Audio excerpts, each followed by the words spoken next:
Oh, that's amazing.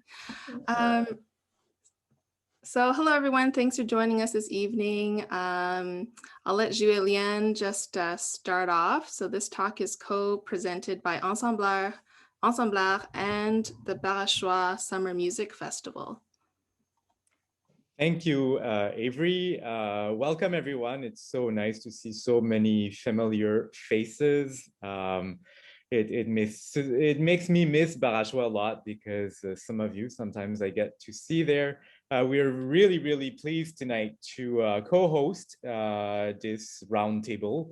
When Avery and Marc asked us if we would help host this virtual residency. We're really excited by it because for us in Barachois, of course, we're a classical music festival, but we're always trying to bring in different mediums of art into what we do, and definitely multidisciplinary projects is something that always is of interest to us. So we're really happy that we could participate in this event and be part of this discussion. So thank you, Avery and Marc, for asking us, and welcome to all the speakers tonight. I'm really excited and really looking forward to this. Thank you. Sorry, go ahead. Great. So I think I'm going to introduce everyone that will be having this chat. Is that correct? Oh, yes, you can take it. Okay, so without further ado, in this presentation of Rehearsing and Filming a Multidisciplinary Project, Part 1, we have in our studio of speakers here, first and foremost, Avery Zhao, Djokic, my wonderful wife and visual artist and founder of Art Crush. She's had a brilliant career as a fashion designer, visual artist, and has done some pretty amazing things, and has really done quite a job throwing this all together. Yay. Yay. And Julien Leblanc, co-artistic director, Barachois. He is a wonderful pianist. I've played with him for many years. We've toured all over Canada. Fabulous pianist and super organized guy, if I may say so myself. We also have with us Eva Kolarova, dancer, choreographer, and I believe yoga instructor as well. She appeared in some of the earliest Art Crush performances, and actually you can see Eva as well as Julien in some of the Art Crush non-charito videos. If you go on YouTube, if you haven't seen them already, you can check out Art Crush in action, and you can see those particular individuals performing as well. Mm-hmm. We also have Adam Johnson, a wonderful conductor. I've had the privilege of playing under his baton before. He's conducted or was assistant conductor of the Montreal Symphony, and he is going to be joining us as well in this talk. And then there is me. Oh wait, Denise as well. I got me first. I was like going through the list of names. Denise Djokic, cellist, and my sister. Very world-known, world-famous cellist. I haven't seen her in a long time, which is really unfortunate because of COVID. But anyways, she'll be performing some of the future Art Crush events. So we really look forward to having her perform with us. I miss her very much, so sooner the better. And myself, Marc Djokic, I'm a violinist, concertmaster of the Orchestre Classique de Montréal, and one of the first performers at Art Crush, and I am one of the directors of it as well with my wonderful wife, Avery Zhao Djokic. Mm-hmm. So that is a good rundown of all the speakers today. If you think of anything else of interest that you want to say about yourself at some point during the chat, feel free to add it. Mm-hmm. Thanks, Marc. Right, so thank you to Julien and Barachois Summer Music for co-presenting this event, and we are so excited to be their artists in residence this year. This talk and next week's talk will be the first two events, and there'll be announcements of other events to come. So as we're getting through this pandemic together, there's so many projects and concerts on hold. We wanted to take this time to take a step back, slow down maybe, and take a look through recent years to what Ensembl'arts has done in a relatively short amount of time. Some of you have been with us from the beginning, from even, I guess, brainstorming the name Art Crush, with our roots from 2013, 2014, when we were first founded, to this year. We are now a registered charity under the name of Ensembl'arts, and also a registered nonprofit. So what is Ensembl'arts? We are a multidisciplinary ensemble presenting concerts and events with the united presence of music, dance, and live visual arts in performance together. We interpret, so what kind of music do we interpret? It's instrumental, could be classical, Baroque, contemporary, and even sound art, through these three disciplines of music, dance, and visual arts. And having worked through all of this, that brings us to today's topic, which is rehearsing and filming multidisciplinary projects.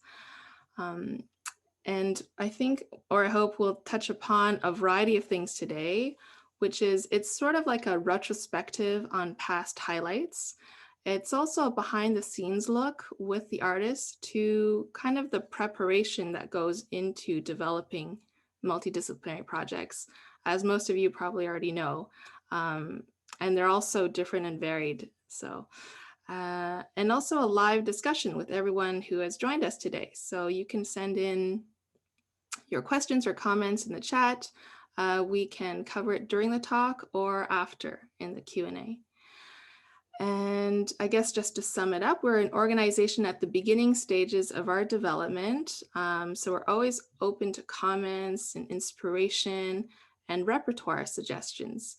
So if you have a piece of music that you would love to see presented through the multidisciplinary format of Ensembl'arts, or if there's a venue that you've always wanted to see being used or that's underused in the city. So you could let us know that also in the chat.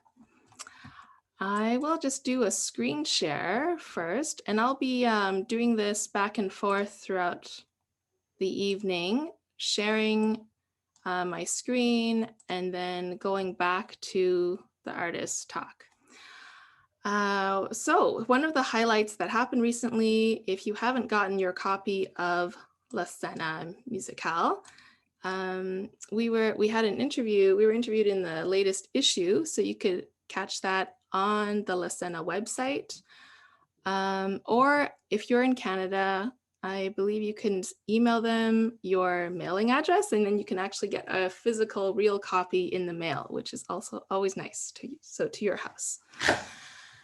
It was a great interview with Jacqueline Vanasse, and it sort of covers like a summary of what we're all about. So we've had some larger ensemble productions through the years, from our performances at Festival Classica. Here we're interpreting the complete album of Heart and Breath by Richard Reed Parry from Arcade Fire. He composed an instrumental album. So for this concert, we actually performed the entirety of the album, which is a pretty big concert. And below, it was Ensembl'arts had a collaboration with Ensemble Caprice. And so that's something that we do a lot as well, is collaborate with other organizations and sort of meld the two together with also dance and live visual arts. So that's a pretty vast amount of topics to cover. If we don't do everything today, we'll probably have a part 2 or we'll see you next week. And so to begin off is rehearsals. And I'll ask Eva soon to give her point of view as a dancer, how rehearsals work differently in a multidisciplinary kind of setting. So this was taken many years ago in the beginning, because in our ensemble, we don't really have a hierarchy of the arts. So we don't have one group, like say the musicians dictating to the other group what the end result will look like. It's sort of like a push and pull between the musicians and artists and dancers as to how we will interpret the piece, how we'll have the stage layout, and all those details like that. So everyone is very involved in the development process. And this is a photo of Eva as well. For this project, how we did it was we sent the music to the dancers, and then they worked on their choreography separately. And then we would get together after they've already had an idea for the choreography, and then sort of start to develop it from there. So I'll just show a few photos of some past performances. And then Eva, well, she'll take it away. She's joining us from Mexico. Thank you for being with us. And also she's been with Art Crush for a long time, Ensembl'arts. Thank you, Avery. It's a pleasure to be here. Yeah, I apologize if there is a background noises, but yeah, I'm right now in Mexico, although I'm going back soon to Korea in a few days. Yeah, I mean, Art Crush, to me, it's been like my heart project. It's actually quite a long time ago we started. It seems suddenly I'm like trying to remember the first one. Mm-hmm. And I love this production because when I look back, I always had so much fun doing it because of the freedom and of the collaboration. I think for me the most important is get inspired by other artists and co-create. I like co-creation. Yeah. And when you first get the music that we send you, like, I guess you also have to do some kind of research, or, I mean, you do a listen through, like, what is your choreography process? Okay, so more specific to choreography process. Well, as a choreographer, there's two ways. One way, it's like I have an idea and I'm gonna go search for music specific to my idea, or the other way around, I get a commission music or even an idea, and then I have to fit into that. I think both are both has their own challenges, and with Art Crush, when you guys send me the music, sometimes it's a bit like there's maybe more restriction, but within the restriction there is in some ways more freedom, because I don't have to be researching too much. Like when I look for my own projects, I have to really start from blank paper. But with Art Crush, it's like you give me a music, you give me sort of a direction, so that restriction gives me a little bit more, in some ways, paradoxically, more freedom. And definitely when you work with classical musicians, it's because you have to also work with their kind of spacing needs, I guess, or like in these photos as well. And and we have to be careful of their instruments and things like that. Actually, one thing that I've never thought of before this was that for dancers, when you rehearse, like, you kind of need the temperature of the room, of the space, to be at a certain, like a warm temperature. Is that true? Because that's something I heard from dancers, like you don't want to be too cold in a space. So there's kind of like different rehearsal like requirements. I mean, okay, ideally, if I have the ideal condition, we need a good floor. You don't want to be dancing on a concrete. We need usually like the linoleum, the black marble, And of course, ideally, it's not to have a cold space because especially if we don't have time to warm up the body, so then like it could be dangerous. I mean, not it good can for you. be. Yeah. But this is the ideal condition. I've been on tours when I was rehearsing in like someone's, like in a theater in a basement in their whatever bar place when it's cold. So like, yeah, ideally it would be warm. So, and with dance, you've probably seen a lot of new projects lately that sort of try to bring the concert outside of the stage or in different formats. One thing, one project that we tried was where kind of the immersive stage, and this was Stephanie Moore's piece U29. So we had musicians, dancers, and myself. We were spread around in this space where people could walk through, and they could even walk around the musicians and with the dancers, and the dancers even had to sort of move around the audience as well. So everyone was super aware of their body, of where they were in the space. And that's something we'd like to explore further also in our next projects. Yeah, I think it's a new sort of way of presentation. The settings of the theater, when there's the boundaries between the stage and the audience, it's slowly disappearing, and I think it's a good thing. I start to really enjoy performing on streets and being really in the unusual environments, because that's where it gets more intimate and people actually sometimes get more involved in such a performances. So I love for us to explore these new avenues, and yeah. Yeah, actually performing outside was something we did last summer, and which we'll probably do again this summer. It was part of the mini concert santé because of the pandemic. Everyone they were locked down during that time, and we did mini performances door to door outside, and we might do that again. So yeah, the outside space is great because you never know who will pass by and who will stop and join in. Yeah, watch. I agree. So these are more photos from that project. And it was where you see people just walking around. And before getting the musician's point of view, I'll just launch into kind of the live painting aspect, because live painting is probably sort of the wild card in this in our format. You see often with multidisciplinary projects, you could have maybe digital art presentations on a screen or projections, which are pretty wonderful. And there's a lot of experimentation that's being done with that.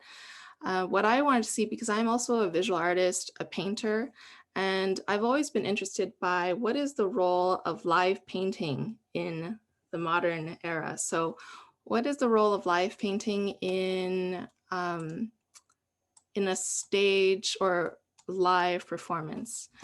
And it's been a constant kind of experimentation, research, seeing what is possible technically. In this concert, so we had pre-built sculptural surfaces, and it was wrapped with canvas. So that allowed us, the visual artists, to paint live around these forms, which encouraged like movement on our part and provided kind of like a 360-degree view for the audience, which was good, compared to the more traditional flat canvas. It's harder to see from the stage. So this one we were able to walk around it. We were able to kind of paint over each other's drawings or continue it, add to it. And I found that actually pretty pretty good and I might try that again. So more painting on sculptural surfaces. This was an earlier performance. We were actually allowed into Musée Grévin, which is a wax museum in Montreal. And it was amazing that they let us into this space and like trusted us to move around all their figures. Eva was part of that performance as well. In this one, it was also kind of an immersive experience. We were all scattered around amongst the wax figures. And however, this kind of drawing was more like we were sketching, more illustrative sketching of the dancers and whoever we saw. And this collaboration with Ensemble Caprice was a really interesting research, I thought, into live painting using shadows. So you could see me on this side. I'd built this wooden frame structure with kind of a silk fabric stretched across it, backlit, and I was painting from behind. So then you could see my gestures in shadow, but also the paint appearing on the silk screen, which was a great way for me to kind of interact with the dancers as well, because the surface I was painting on wasn't opaque and I was behind it. It was kind of an invitation for the dancers to go in front of it, kind of play off of my gestures and vice versa. So yeah, I mean, for live painting, you can use a variety of techniques and media. One consideration obviously is speed for the drawing to be done within the time of the piece. So I think that's one aspect where the music really sets the limitations or challenges for the artist, is the timing. And also depending on where we are, which venue we're in, the materials we use also have to be permitted in the space. For example, here, this was the Salle Bourgie. And I had to be careful with what kind of like water-based paints I was using. If it was even more restrictive, then probably pastels and pencils and markers would be more appropriate. And then just lastly, this was one of the first performances we did when actually I tried to do live bas-relief carving on wet clay. And this was one of the more ambitious undertakings. But it was pretty cool because, when you have wet clay, it's molded very quickly. So it is an interesting medium to use when you have time against you. Yeah, so that's from the kind of live painting point of view. The different approaches you can take to it.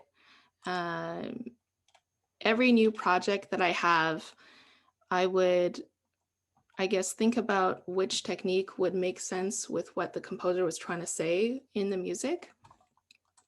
And kind of so there is a certain bit of research involved there. So now I'll probably ask for a musician's point of view in all this.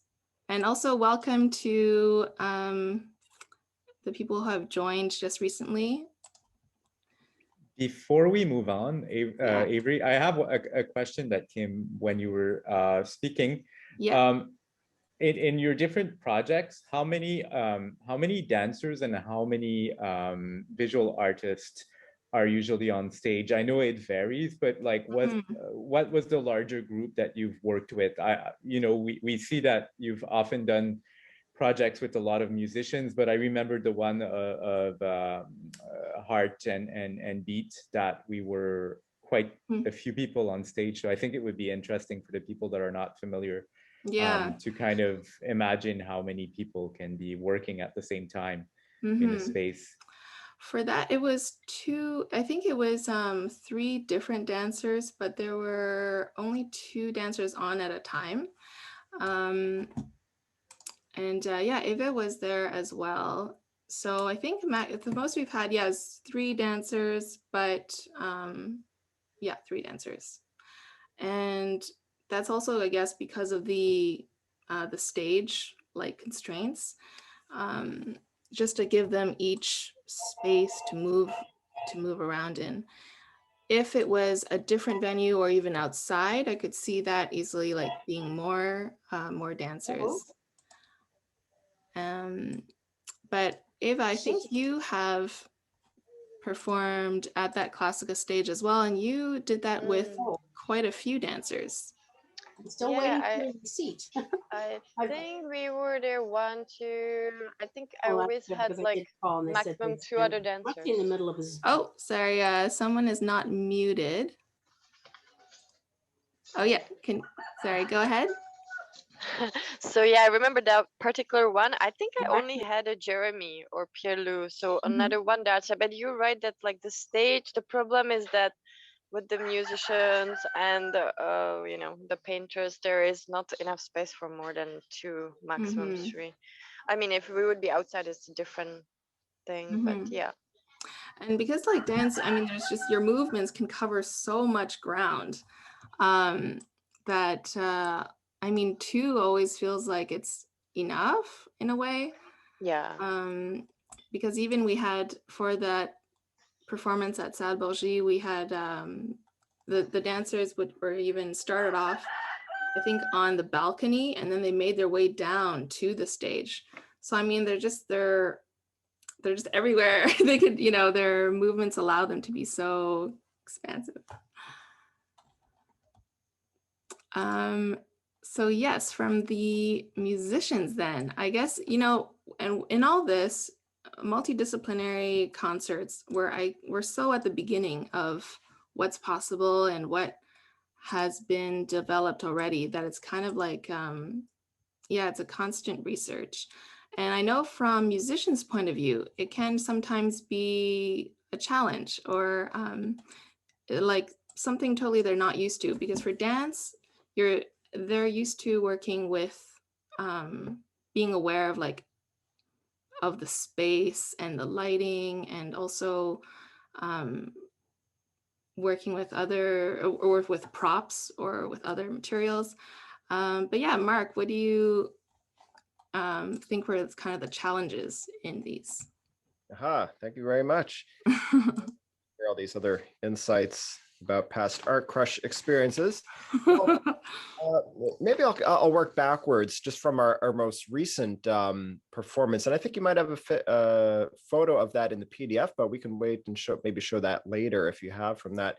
One of our, if we're going to just touch on one of our COVID Art Crush projects, and talk about this later, Avery, is was a work by Philip Glass, Knee Play 2 from the opera Einstein on the Beach.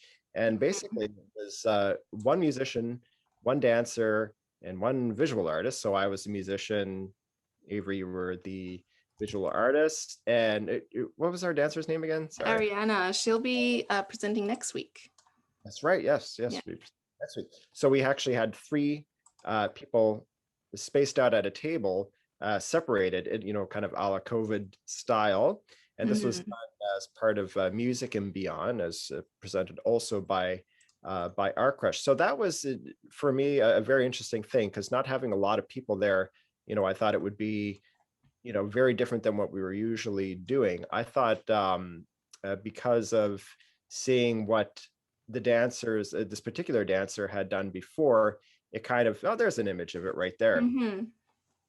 All right. Seeing kind of what she had done before with her dance, I think we picked the music based on that. And then you actually picked your type of art medium based on that as well. And actually it ended up working really, really well. So I think that's a really good starting point, because one of the interesting things that I've noticed is kind of the order of how we decide to do things. So a lot of times I think we have picked the music first. That was usually an idea. It was definitely the case with Music for Heart and Breath, because we had seen the score, had heard the music, and we of course knew of Richard Reed Parry's Reputation and an Arcade Fire, and of course this new composition, which was released on Deutsche Grammophon.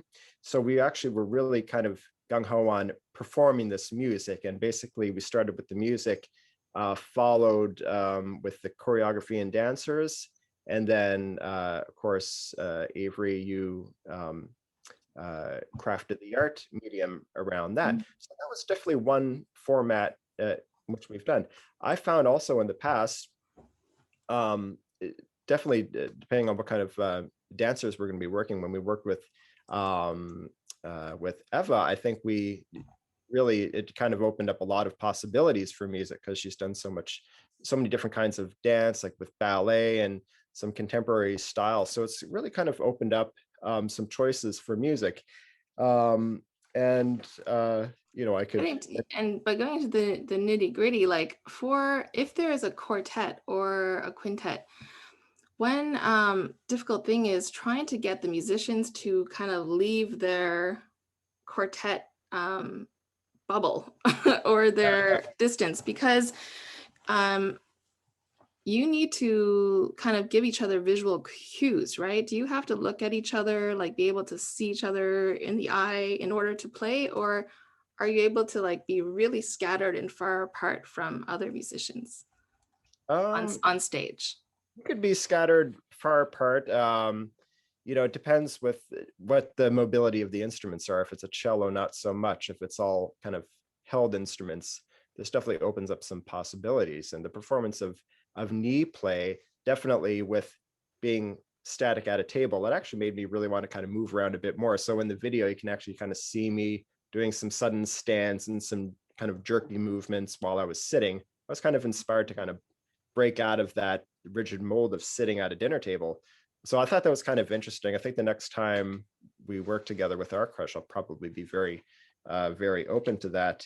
And actually, as a musician, we're all about rehearsing and preparing for things. And actually, one interesting thing I wanted to touch on is kind of how individual practice escalates or kind of evolves to the performance. And I'd like to go kind of through this, and it'd be kind of interesting to hear from Adam too after this, since he is a maestro conductor, and part of that craft is also managing time and rehearsals. That's a lot of the job right there. So I found in the past and you mentioned this too, the dancers often will rehearse with the music, not necessarily us playing. Sometimes we'll give a recording because it's all the same music. And of course, dancers, we'll practice based on this music. Musicians, we can practice obviously alone. We want to bring our music up to a particular level. But then, as I said before, we'll curate this repertoire on the style of the painters and the dancers. First rehearsal is always an interesting experience, because everyone wants to arrive somewhat prepared and have an idea of what they're going to do. So I think in this case, it's easiest for the musicians and the dancers. We will have had some experience practicing our craft. I think for the artists, there's a lot of things to bring. So I don't think it's unrealistic, and maybe not necessary for the artists to practice or try out their craft there unless they want to on a smaller scale. But definitely the presence of the visual artist is great, just so they can learn and pick up on things. After that, additional rehearsals, obviously are done best with everyone. But I think by that time, once we've had a few or one or two rehearsals with musicians and dancers, use the space that we're going to perform in. I think there's more to learn there. And if there's one thing that oh wait, were you going to say something? Oh yeah, I was going to say, and Denise, you've worked with dancers before as well. So what was, I guess, the easiest or the most difficult thing in one of those experiences? I have worked with a bunch of dancers. So I've worked with a couple different ballet companies, one being the Atlantic Ballet Theatre in Moncton and Ballet Victoria. And in both of those situations, I worked on the stage with the dancers, sort of dancing around me. And that was really enjoyable. It was nice to just see kind of like a physical manifestation of the music. I felt like we had a chance to kind of get used to the space together. And there weren't a lot of dancers on the stage. It was me on a big stage with 2 or 3 dancers. And then the other situation that I got to perform in was a contemporary dance company in Seattle called Spectrum Dance. And in that environment, I was sitting kind of like in a different area. I wasn't part of the stage with the dancers, so I was providing the music for the performance, but not actually part of the performance. But yet there was still like a chemistry. There was still sort of like feedback, I think, and that I found more challenging. I found it was also a different kind of scenario. I had to be amplified. It was a different kind of music venue, or performance venue, sorry. And I wasn't really used to those kinds of conditions. And I think actually that's something that is so cool about doing multidisciplinary work, is that you kind of have to get comfortable being out of your comfort zone, and get used to those situations and become adaptable to these things. And the sound might not be perfect, and your chair might not be the perfect height, or all these little details might not be what you're used to. And I think that's good. I think that makes you become like a more flexible artist. And Eva was talking a little bit about kind of like getting rid of that barrier between audience and stage artists. And although that wasn't really, we didn't have audience members interacting with us, I felt like we were closer to the audience. It was more of a round venue with this contemporary dance company, and I felt like we were all kind of in the same area together, the same space, which was different. Yeah. And how was like communication with that kind of setup? Like, are there like a lot of emails that are usually being sent by the artistic director or whoever? Like, there probably are there's usually a lot more instructions, I guess, that are being sent by email, just because every time you add a different layer to it, there's so many considerations to take into account. Yeah, that's true. I'm trying to remember. It was quite some time ago. I'm trying to remember our communication. The one thing that was interesting about that particular collaboration with Spectrum was that the dancers were practicing to a recording of mine of the Solo Britain suites, and they were very used to the timings and stuff of the certain recording, and so I kind of had to pay attention to, I had to listen to that recording and think, oh, okay, I'm making sure that I'm doing the same tempi and kind of a similar interpretation. That I got a little nervous about that. I thought, oh, what if it's different? What if they're not used to the timings? And so I had to spend some time going back to that recording a bit and listening to it. And we discussed that a little bit in rehearsal, at how if things were a little slower than they were used to, or quicker, how to kind of adjust. That was something that was new to me for sure. If I can actually add a little something, what I was going to say after, it's actually really interesting, Denise, about kind of getting to know, like tempi and things like that, and reading each other. And especially by the time dress rehearsal, this is kind of my third layer of what I was saying. By the time you get to dress rehearsal for something like our Crush, one thing I found probably I would do differently now, and something we didn't do in the past, was sort of have really kind of cut times in which we would have setup and then rehearsal. Usually the way it's done and how it's been done for our crush in the past is we've done the dress rehearsal and the performance on the same day.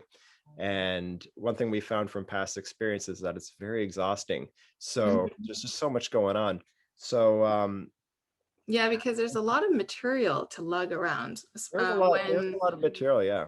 When you have, like in our last project, which was around the dinner table, anytime you have a kind of setting that you want to impose on the space, well, then you have props, you have like just lots of sometimes furniture that you're lugging around.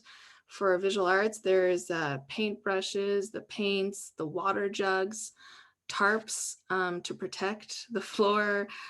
So yeah, a lot of materials. So I would, yeah, it's true. I would highly recommend having the dress rehearsal not on the same day, definitely, and especially even for filming.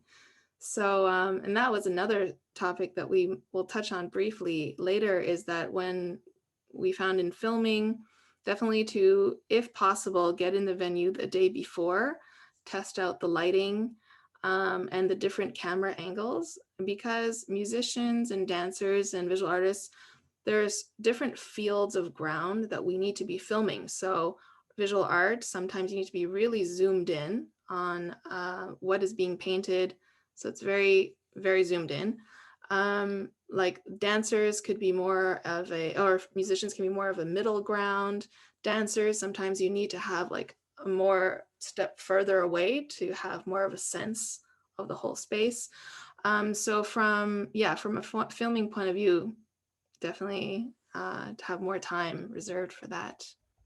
And actually, time, scheduling in breaks I found during dress rehearsals really good. When you're layering certain tiers of setup and rehearsing, having known breaks really, I find as a musician, really kind of allows you to kind of gauge how much energy you use and how much and when to save. So that's actually one thing we've done differently. We haven't done in the past because we were all just kind of figuring it out before and you know, kind of learning these venues. But I think that's one thing I would definitely do now, and that really comes from, again, getting back to the musician standpoint of this, doing long rehearsals, especially during the sort of like the orchestral format where everything's very rigid with break times, lunch break, and things like that. Sometimes it seems really strict, but there's a reason for that.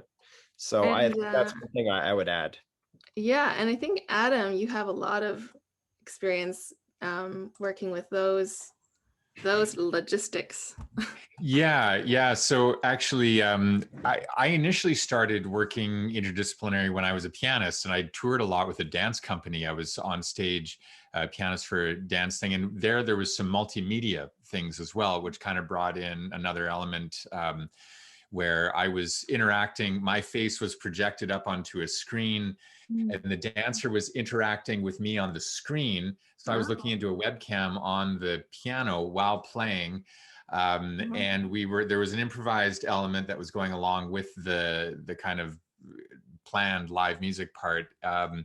And anyway, but I haven't done visual art, so it's been interesting to listen to your pieces there, Avery. But yeah, with orchestras, now the larger the ensemble, once you're out of chamber music format, the less time you have typically.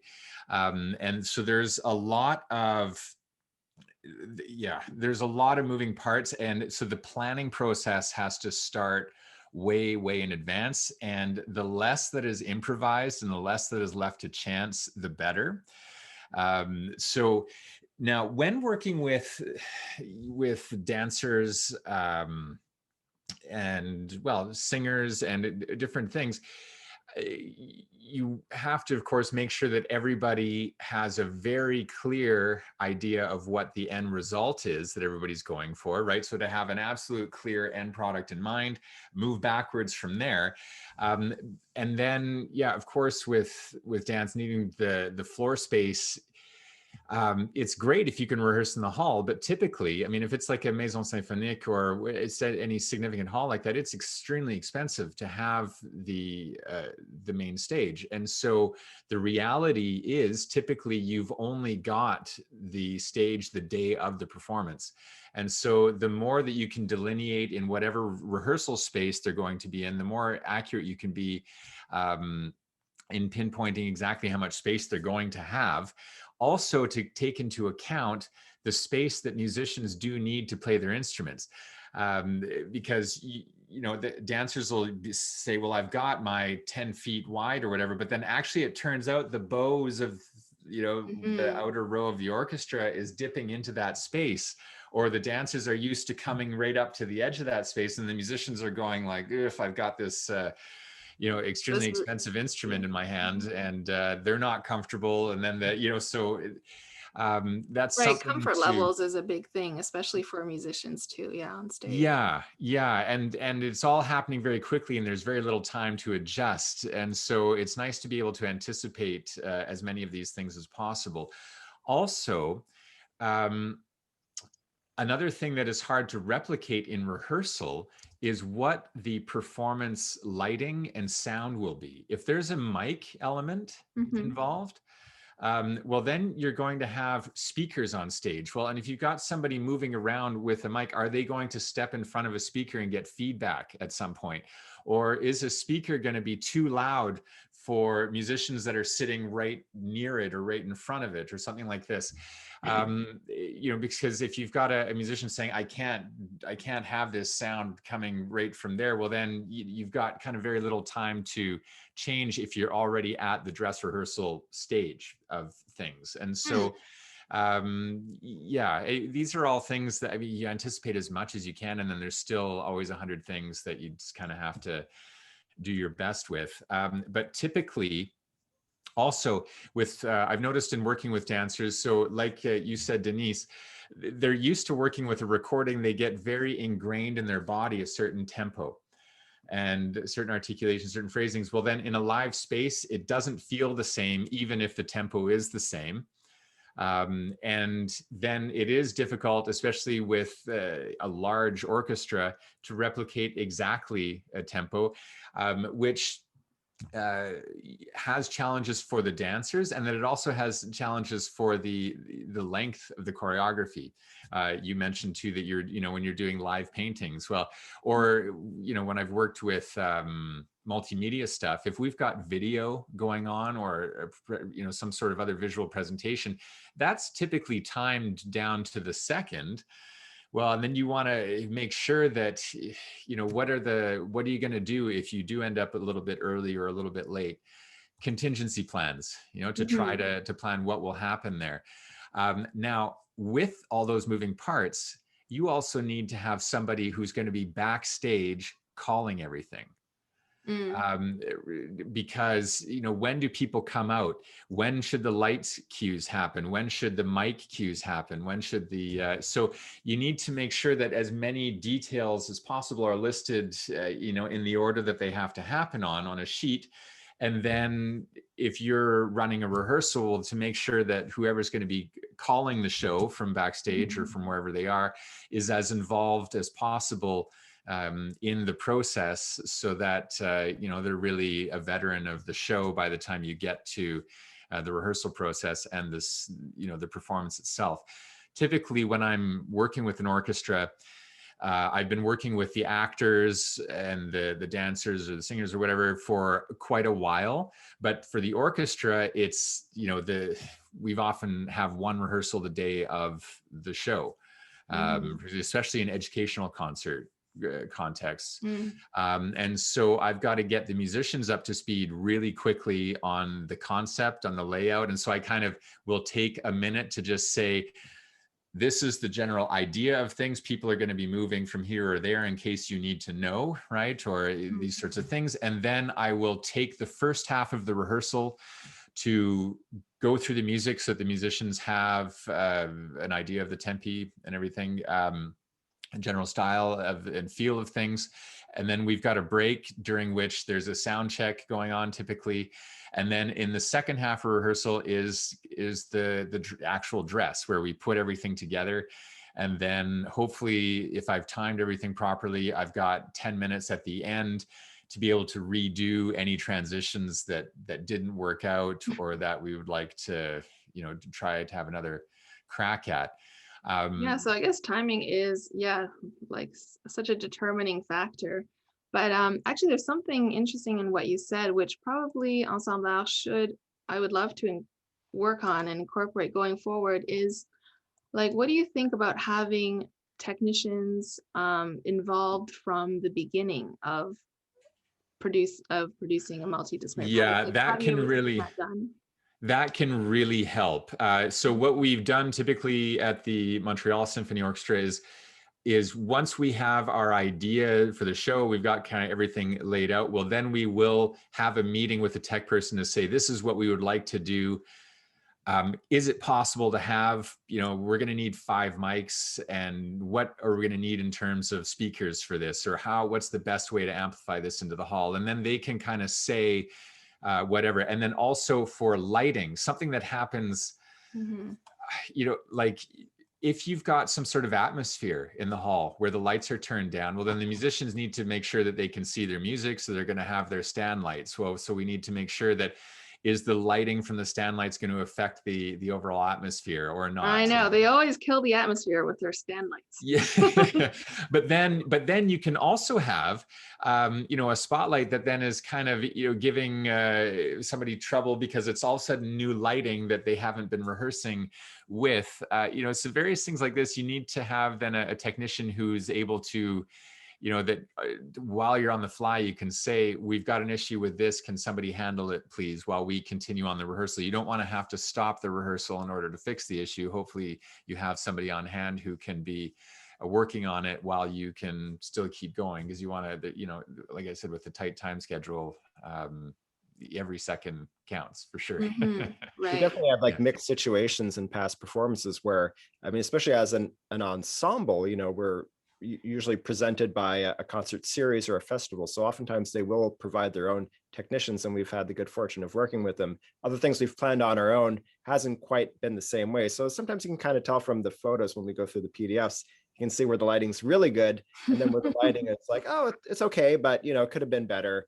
And then there's of course odd things in the background. So we've definitely kind of had a mixed bag in terms of the sort of technical capabilities of past performances. And to have a videographer, I think we've worked with a videographer, the same one a few times, and I never thought to ask her to become involved earlier on in the process, which probably would be good because they would have the eye of like, does this setting not work in this area because of where the camera needs to be, or what is the problem with the lighting, or if you're moving like that, well, then you're going to block this whole section.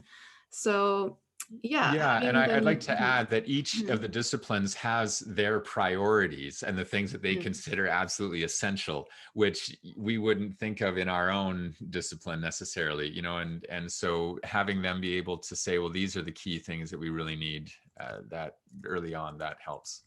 Here's a question I have for Adam, actually, and this is something that I think would be some useful insight for us. Of course, you're working with a much bigger group, an orchestra.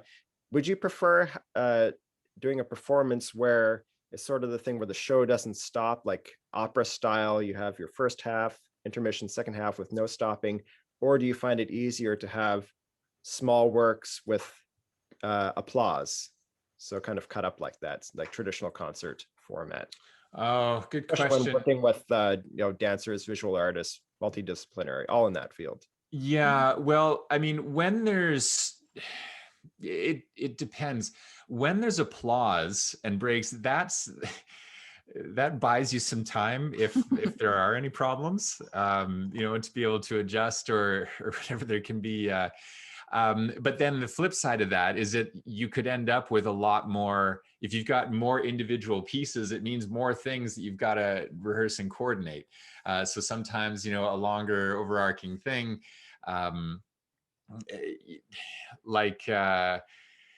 if you've got a 20-minute piece of music, it's a different thing than having 5 4-minute pieces in there. And so just to consider, if you are looking to change disciplines in each of those 5 4-minute pieces or whatever, well, what's the stage setup going to be? Is there somebody, how are you gonna, if you need to change anything on stage, all that sort of thing.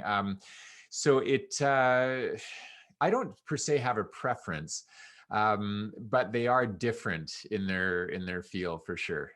Yeah. So Avery, you probably remember in the past we've done performances, and this is going off what Adam said, where I think that the times that we kind of kept the show going, we actually filled up that time with sort of musical interludes or solos from the musicians. So Yeah, where we've done that too. dancers left the stage, either changed wardrobe or and then the artists set up their different setup for their visual arts. Do you think that also there could be solos from dancers or visual artists as interludes in between?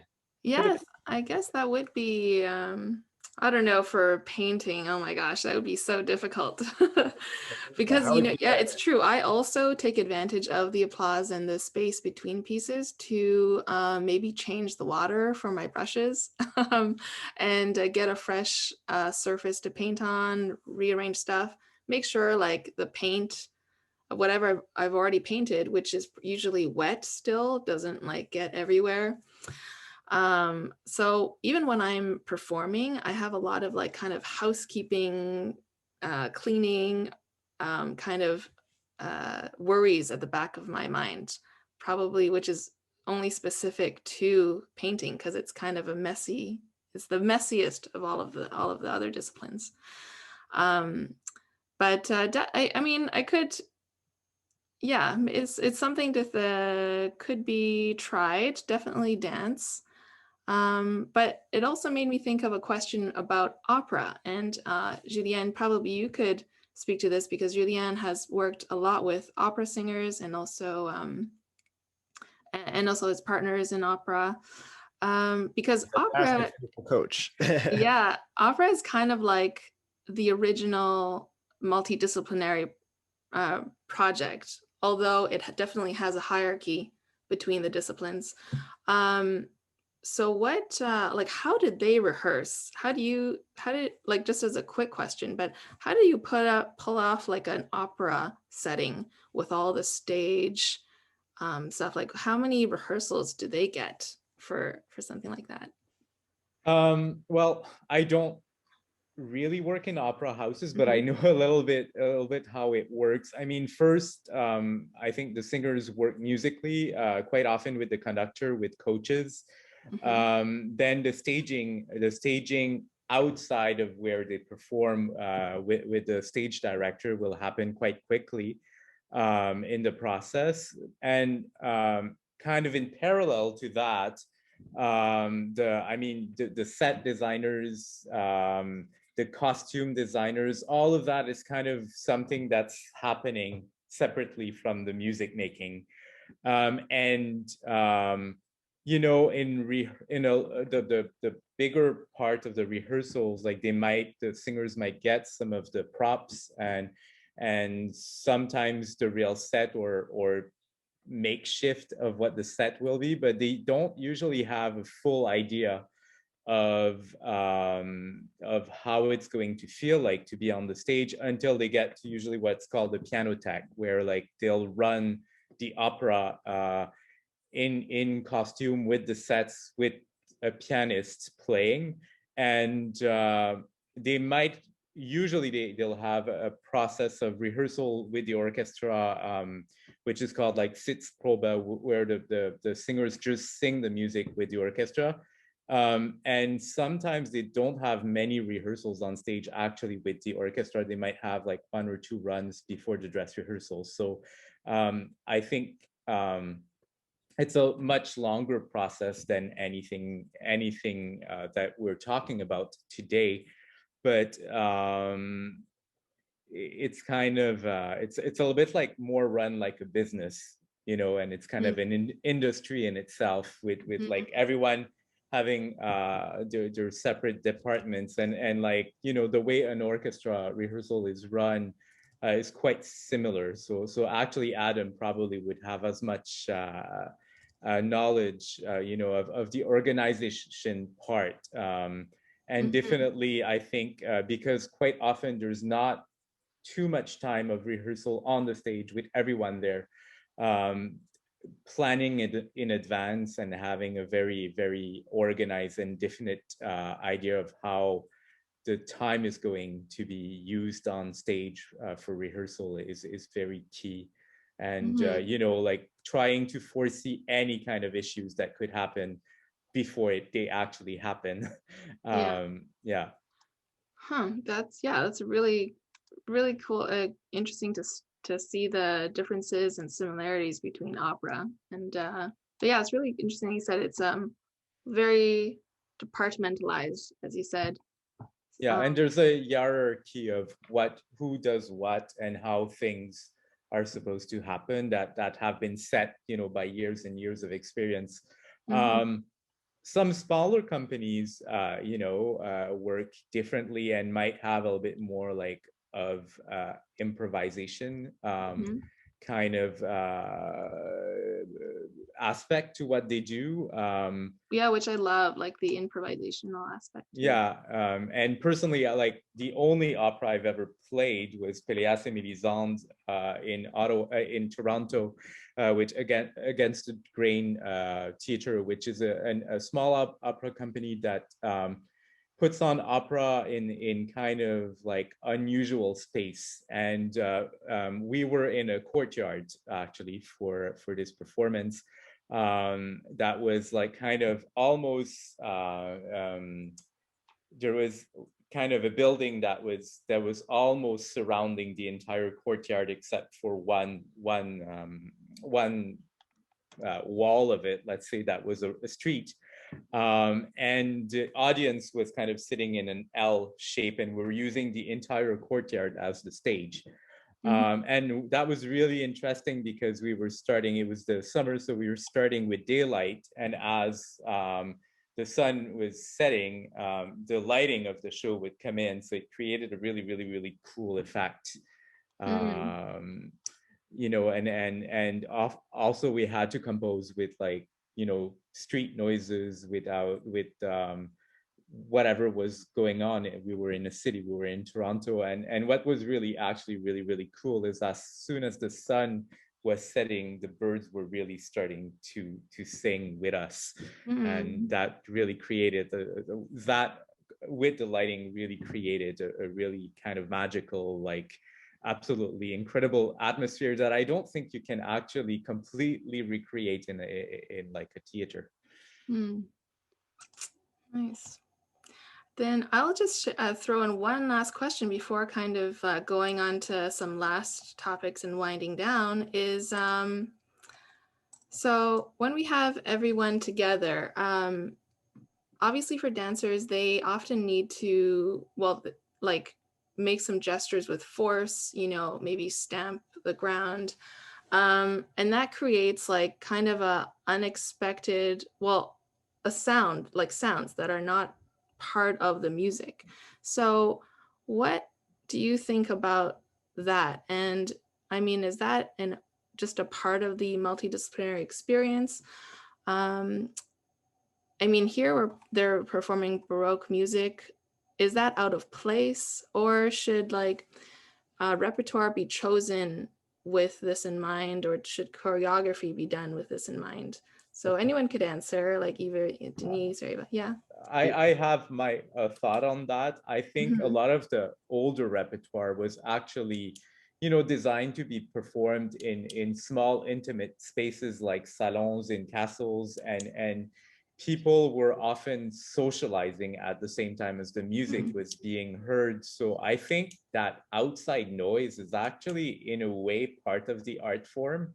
And the kind of modern recital or concert setting has maybe like brought us away from that. But I think in the case of what you do, the fact that there's interaction with other art forms, I think that the noises are actually part of the experience, and that the musician will react to that, you know, and I personally don't completely see it as a disturbance. Okay, that's really good to know. Yeah, actually, if you look at the bottom photo there with the performance with Ensemble Caprice, the bottom photo, you can barely see in the back, we have a raised stage for the dancers, which was actually quite noisy because it's hollow, so it's like a drum. So you did get a lot of noise from that. Of course, there was a video that was put out of this performance, but with a proper sound mix. So you actually didn't hear a lot of the dancers' feet on the raised podium.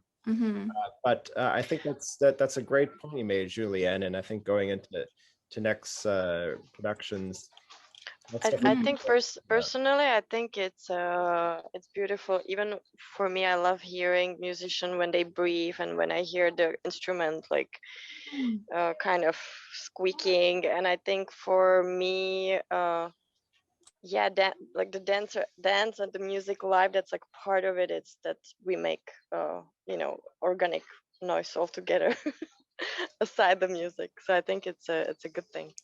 Yeah.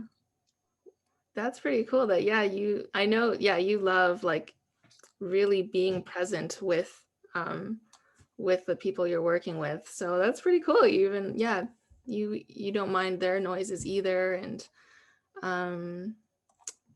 that's really good to know, because I think in the beginning, beginning years, we were kind of like afraid almost that it would distract from or take away from the music. So we were like, okay, let's try to make the choreography a little softer. Sorry, Eva. But yeah, it being intentional it's a very good thing. Or in the spirit of having the musicians move about more and kind of contributing more to the visual, I guess that's an open invitation for the artists and the dancers to contribute to the soundscape of the entire performance. I love the thought of that, and it's great to get insight from everybody on how they feel about that. So, and if I could jump in to say, I actually love as well the sounds, like the visceral sounds of a dancer, the breathing, the floor movement, and those sorts of things.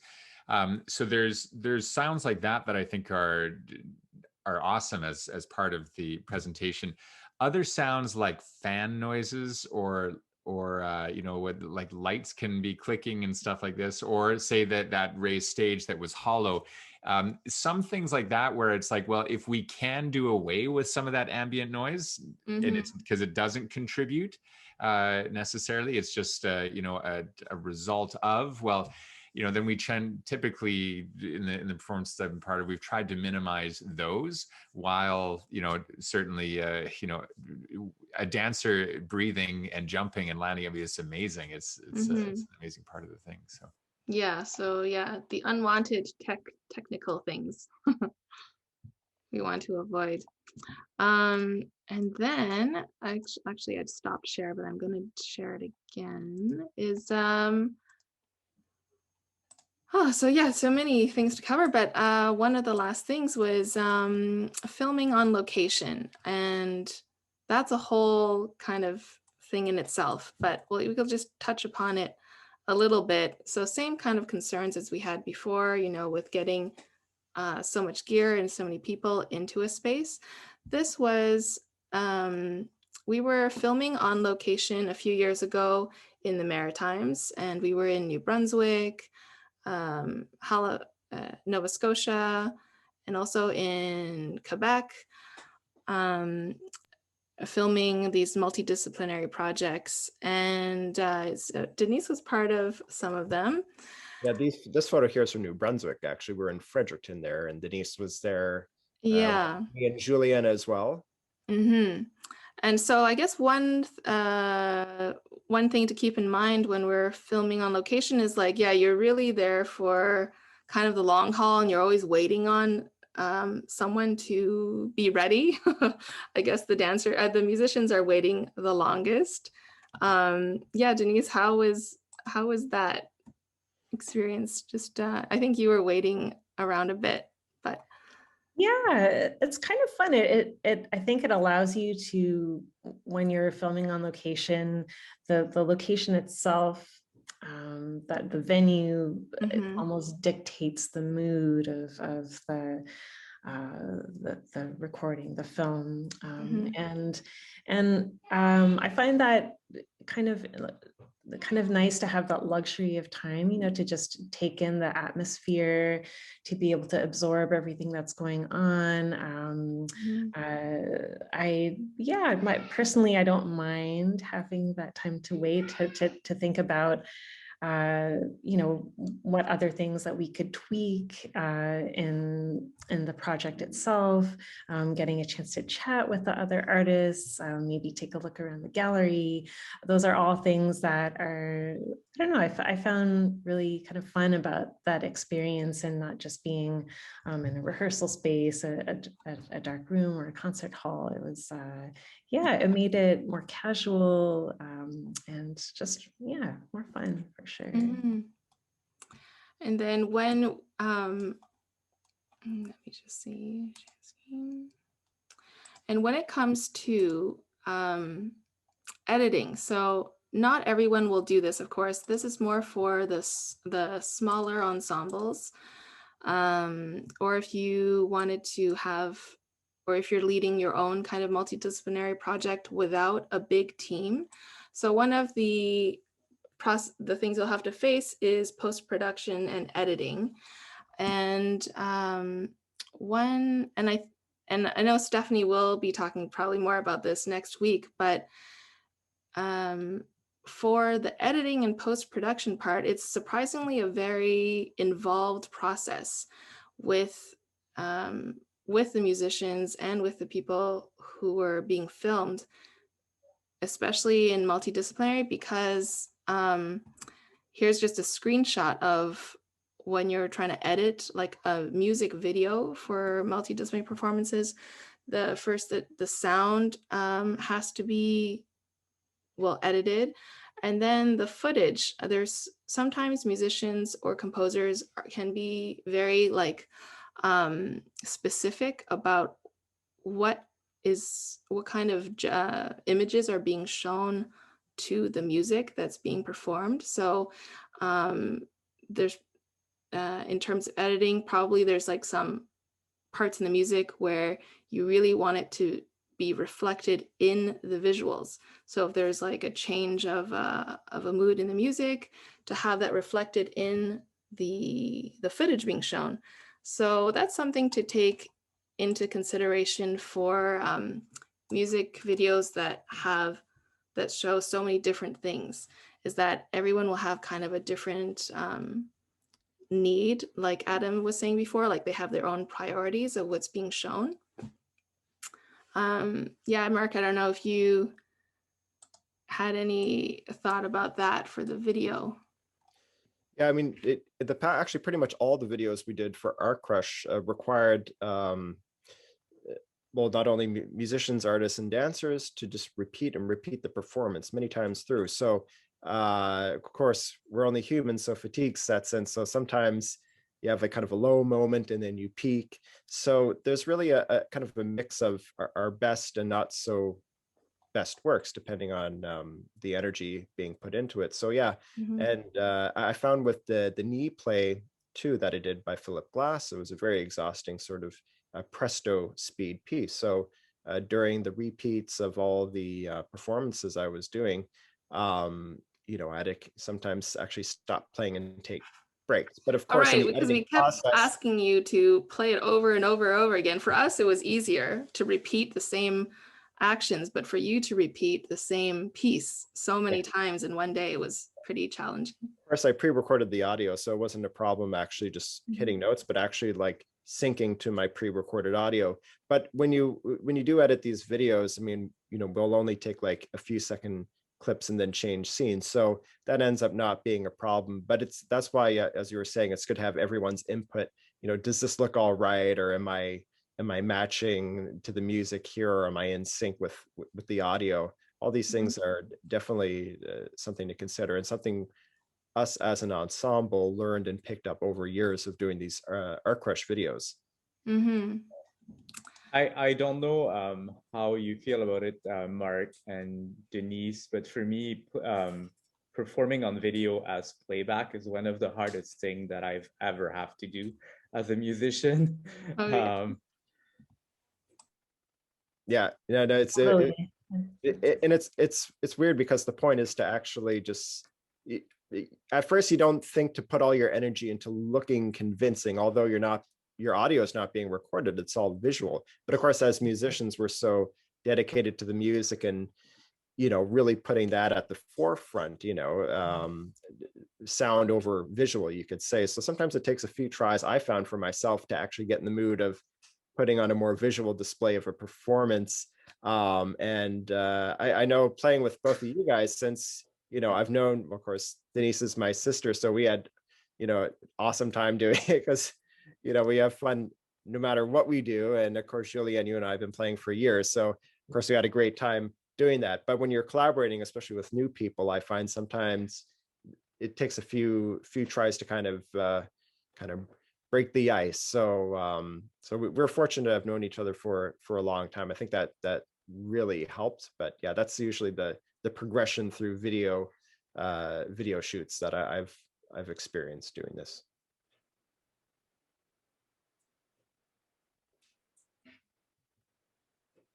Oh, Avery, you're, I think you're muted. I can't believe that happened to me. Fine. So I think Karen had to leave, but she said it's always great. I know, as an audience member, it's amazing how much work and thought and considerations go into each multidisciplinary performance. And so thanks, Karen, for that comment. It's true, like there's so many little details that, and hopefully the audience doesn't notice because it's so seamless. So then going on to audience members, Julien Leblanc is a co-director of Barachois Summer Music Festival. So then from a programming point of view, because multidisciplinary performances are kind of our newer thing, and it's kind of a mixed bag to who the audience is or who will end up appreciating it. So how do you incorporate, or what are your considerations when you put that into programming? Yeah.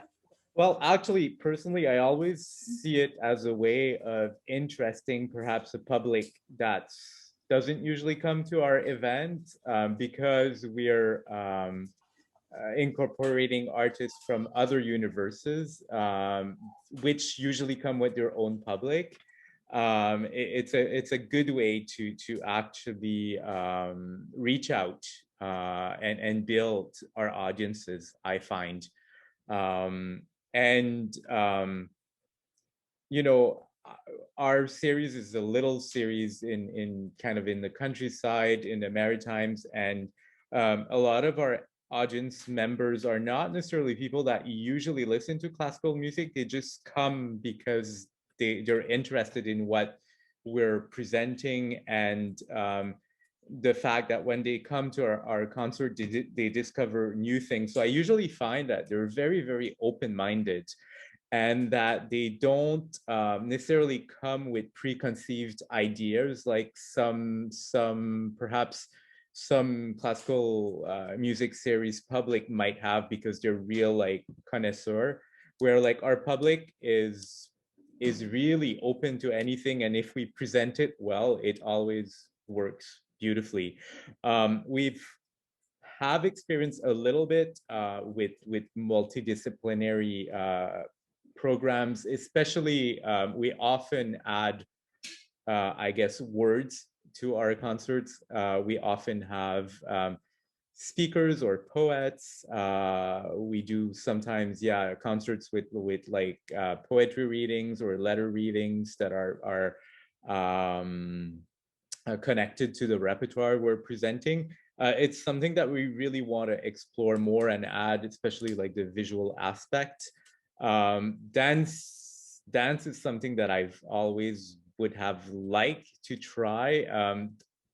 Our venue is a little bit challenging because it's a church, and it's a small church, and there's not a lot of space to move. But I don't think it's impossible, and I think the right person with the right idea could probably do something quite amazing in our space. Good to know. And Adam, what do you think about, say, a more an audience of a big city like Montreal for Place des Arts? Do you think they would have the same kind of openness, or there's kind of a section who are more purist, and they would not want to see like a music piece that they're familiar with they don't think it's necessary for it to be interpreted through a multidisciplinary lens? In my experience, people enjoy multidisciplinary things. That, you know, I think there can be a debate, say, around adding visuals like video and painting to a classical symphony or something. Debate whether the music, does it distract from the music? Does it impose too much on it? Does it limit it in that regard? But honestly, I think those questions are more amongst the musicians, or amongst some musicians that might be in the audience.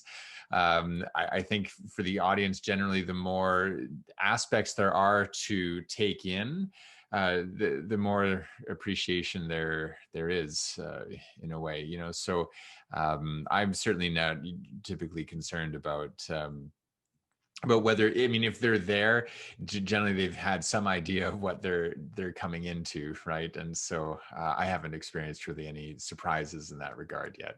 Yeah. Yeah, I mean, especially actually, I always like to think of anyone who's crazy enough to leave the house and go to a live concert as a music or arts enthusiast, and keyword being enthusiasm. So I think once they're there, they're already pre-inclined to really be open-minded, to like what they have to see and hear. They made the trip there, they went out of their way, probably spent a fortune on a dinner before at a restaurant. So I think it's definitely an open invitation for audiences to really kind of appreciate and see the bright side of it. And I've seen that from a lot of our past performances with Art Crush. I've also seen that with past performances with symphony orchestras, Montreal Symphony, National Arts Center Orchestra in Ottawa, and I think it's always been really, really a positive experience.